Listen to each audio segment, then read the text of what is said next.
While I don't like the term prosperity minister, I must say I am not a poverty minister. And some of y'all are scared. Stille hamalana lelo lendinek ingren in stiles karatak. Mahanda akasata, reke yamanda raboko sokota. I'm not a preacher, I'm just a little girl.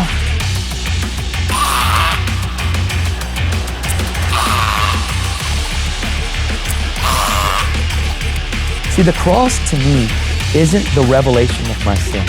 The cross is actually the revealing of my value. 500 years ago, it seems like just yesterday, doesn't it? Martin Luther nailed 95 theses against the church door at Wittenberg against the Roman Catholic Church. 95, take a look at these. You sure we're doing this right statements? Well, that was 500 years ago. This is the 21st century. Who has the time or the attention span for 95 anythings? Instead, we have compiled for you, courtesy of one Samuel, 15 theses against the prosperity church. Don't judge yet. Perhaps you are in a health and wealth church, and you're thinking, oh, here comes the nasty screed against the prosperity gospel. This is going to be just another one of those rips into the name it and claim it movement. No, it's not going to be that at all. Samuel Say comes out of the prosperity church, and he wants you to lovingly look at the current church you're in and ask, is this biblical? Furthermore, if you're thinking, okay, this is just going to be another one of those hoity-toity sort of condemnations of somebody who doesn't have the same theological positions as you do, we're going to go a little bit further than that. We're not here to do a trash and bash. Instead, I would also like to take a look at what it is that they are teaching in the prosperity church that is so attractive, that draws people to this movement. This is almost certainly one of the fastest growing movements on the planet in Christianity. Now, it's got all kinds of other components and features and all kinds of shades and shadows and variants, but underneath a lot of the fastest growing movement in Christianity is a promise that if you give God money, you're going to get stuff back from Him, tenfold or 50-fold or 100-fold. This movement is huge. Why are so many people attracted to it? Furthermore, there's got to be like some sort of biblical basis for this, right? I mean, they couldn't have made it up out of thin air. And I will actually grant, I can understand that people could take some Bible verses and get confused about what they're actually teaching and use it to teach something false. We need to look at this movement from that perspective so we don't fall into the same ditch. Yes, Samuel Say is going to do a critique of the prosperity movement. And as he does, let that speak to you if you are in it, but let that speak to the rest of us to go, we don't want to be doing the same thing. We don't want to be making the same mistakes that they have already made. So let's get to it, shall we? Indulgence preachers in the day of Luther promised that financial gifts to their ministries would save people from suffering and death. Prosperity preachers today promise that financial gifts to their ministries will save people from suffering in life. Neither are true. God is not cheap. We can't buy His favor because we can't afford it. We've got no currency. We're redeemed by the precious blood of Christ, not money. If you recall, during the time of the Protestant Reformation, that their Tetzel was traveling around selling salvation for money. Give and you will get out of purgatory, or give and you will get your loved ones out of purgatory. Not true. We can't buy God's favor. And yet, what do we see from a half a millennia ago? There's a propensity to try to pitch that, to try to tell people, this is what's needed for favor. This is what's needed for eternal life. And that's not what the Bible teaches at all. Currency is far too cheap. We need something more spectacular and valuable, the blood of Jesus Christ. And we've got it. The prosperity preachers, they're just piggybacking on the tales of Tetzel. But in conservative churches, there must be an eye on this teaching to make sure that we don't teach it too. How can that happen? Perhaps subtly, but some pretty heavy-handed giving sermons. Some sermons that question, are you really a Christian if you're not giving? Now, that's a good question to ask, but it's delivered in a way, potentially, that might cause somebody to think, if I don't give, I'm not going to get. And that's not the way it works. It's not a quid pro quo system with God. We get everything from Him. It is all His, and we should give to Him because it doesn't belong to us anyway, and we're grateful for what He did for us. Even in conservative Bible-based churches, we've got to be careful.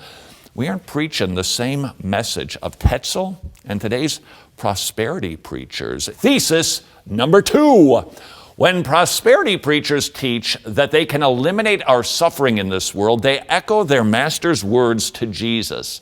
When the devil tempted Jesus by promising to eliminate his suffering, happens in the prosperity church all the time. It's all about no pain, no hardship, no difficulties, no strivings, no challenges, as if giving money to that guy can eliminate that when God wants to do something so precious with those things.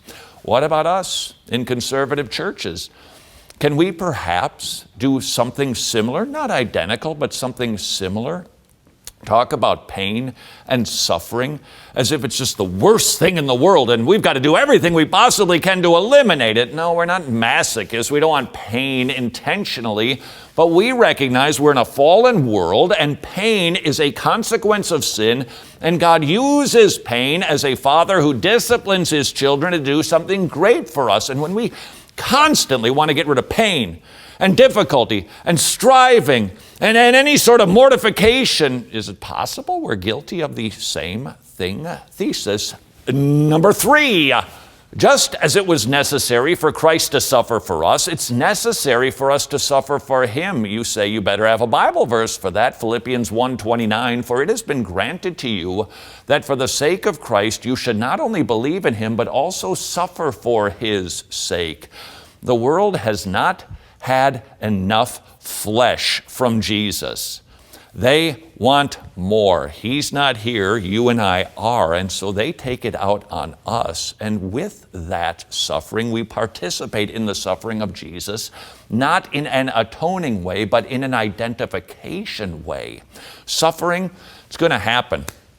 Everybody who desires to live godly will be persecuted. That goes for all of us. And when we downplay it, when we never talk about it, we just skip over the book of 1 Peter, the book about persecution, because, well, we just don't want to talk about those issues because, well, people feel uncomfortable with that. It's possible that a Bible-based church is just as guilty as a prosperity church of not preaching the Bible rightly. Let's get to number 4, shall we? This suffering in life includes temptation, persecution, maybe poverty and sickness. Some of the godliest people in the world are either very poor or very sick or both.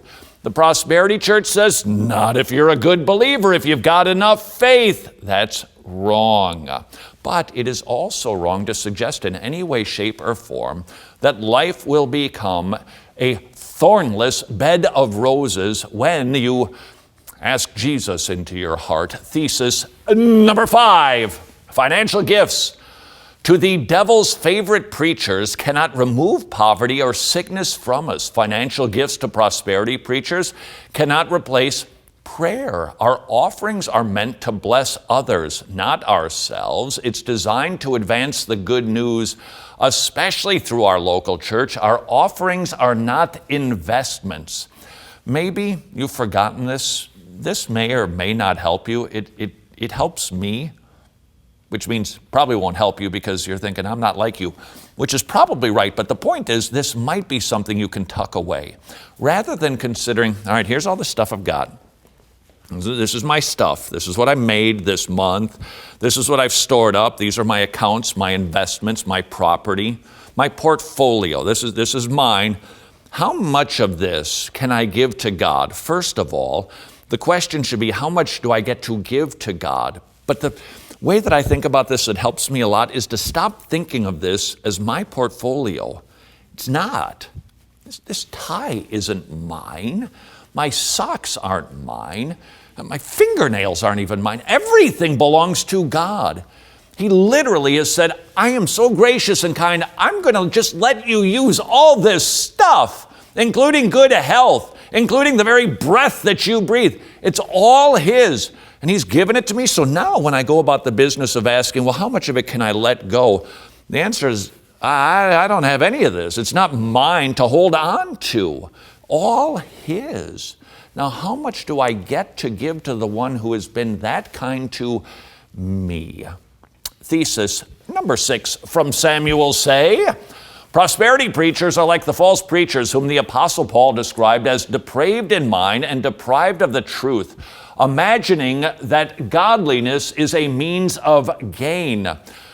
This is not just a screed against the prosperity church. We can teach this, not exactly as grotesquely as this, but we can teach this in more subtle ways. If you will do this, if you will behave like that, or think in this manner, or even sometimes use your finances like this, then God, He's bound to give back to you. He might. God is pleased with acts of service and charity and goodness. That is something He actually delights in, and we don't want to forget that. But that does not cause us to be storing up an account in heaven of our good works and merits that therefore God has got to return to us. We have no merits. Thesis number 7. Prosperity preachers, they're everywhere, but they're most popular in Africa, Asia, and South America, where they manipulate poor and sick people into buying wealth and healing with their last coins. The money they receive fund their mansions, private airplanes, expensive suits. They're not preachers of the gospel. They are religious pyramid schemers. Got to tell you, while this statement is very, very true, the prosperity gospel, it's thriving in America. With what demographic? Well, it's not just poor people, actually. You see, it doesn't matter what socioeconomic level you're at. That doesn't change your greedy heart. You can have 10 cents or $10 billion, and if you still just need more, you're greedy, and you're an idolater, and you're an adulterer, sinning like that against God, not being grateful for what you have. Doesn't matter the socioeconomic level, greed can come in all sorts of clothing. Thesis number 8. The prosperity gospel is just another name for covetousness. It's religious greed. And that differs from the gospel of Jesus Christ. It teaches that you can serve 2 masters. The prosperity gospel, therefore, promotes sin and deceives people into hell. The human heart loves ease. The human heart loves comfort. The human heart loves nice stuff. Does God guarantee that He's going to give all of those things?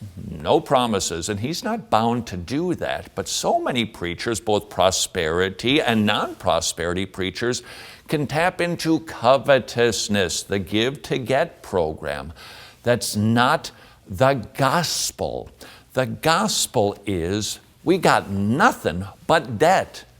And God has all of the goodness, all of the righteousness, all of the forgiveness, all of the mercy that we need, and He graciously and lavishly pours it out on us. Now, I don't care what I have because I've got the best thing in the world. Do you see a bit of a theme here with the prosperity gospel?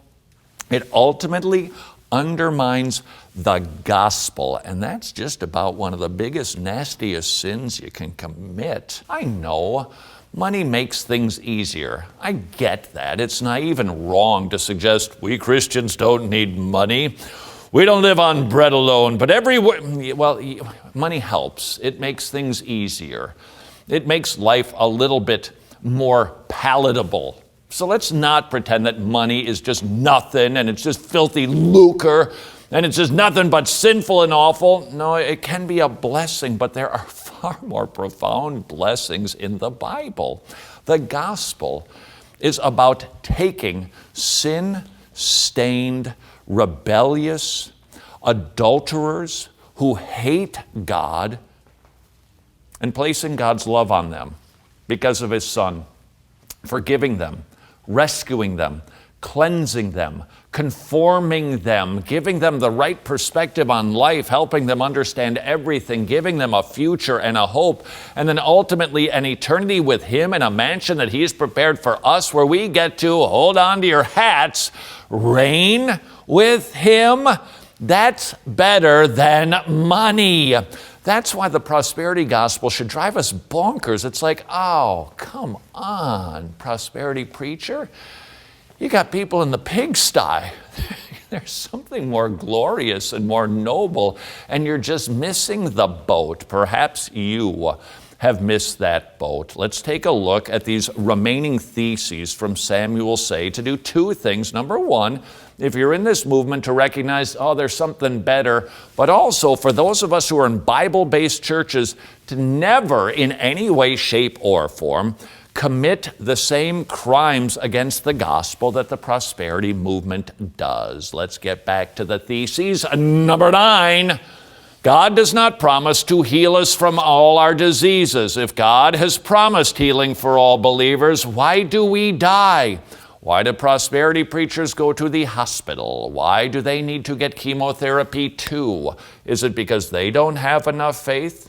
It's because God doesn't promise healing now. Was healing made possible in the atonement? Answer, yes, but not now. It is a not yet promise. It was accomplished by Jesus at the cross, but we don't get to experience perfect health until He returns or calls us home. Thesis number 10. Sometimes God heals us, sometimes He doesn't. Always, however, His grace, it's always sufficient. Number 11 thesis against the prosperity church. The prosperity gospel suggests that people are at fault for their diseases. It's so cruel. It blames people's lack of faith for why they are not experiencing healing. If you've ever seen this, it should cause you to get some righteous indignation. And I think that's right. People are blamed for their sickness. Did Jesus do that? No, He didn't. Sickness, a consequence of the fall. Sickness most certainly can be delivered by God's kind hand Himself. And to blame people that they're not well because they aren't giving enough or believing enough is just downright cruel. Thesis number 12. Prosperity preachers are today's version of Job's friends. They further afflict the afflicted, but their eternal affliction awaits them.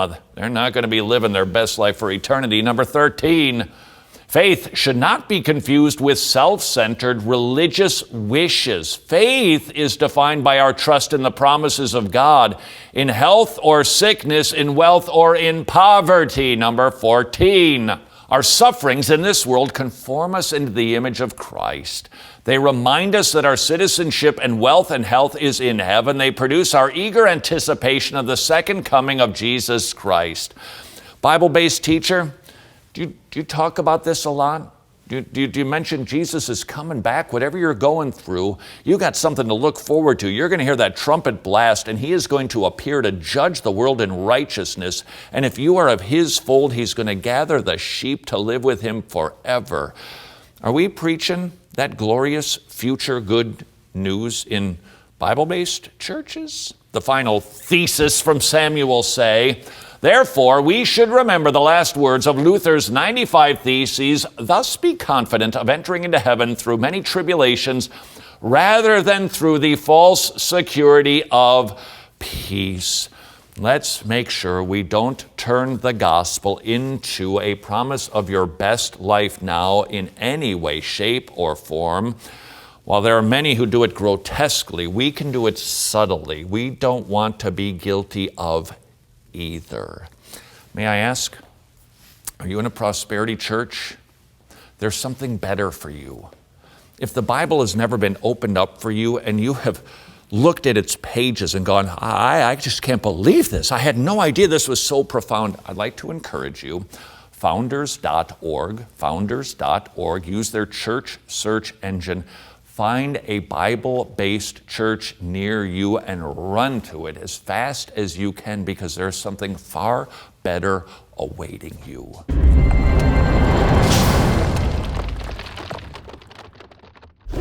Your brain cannot make you call your drug dealer. There is a difference between the mind and the brain. Your brain can experience a concussion, but your brain cannot make you think an impure thought. The Bible doesn't use the term health to describe the mind that is well. It uses the term renewed. We have an epidemic on our hands. Are things getting better? Is mental health really helping? What's happening is not good. We have to wake up. We have to be discerning.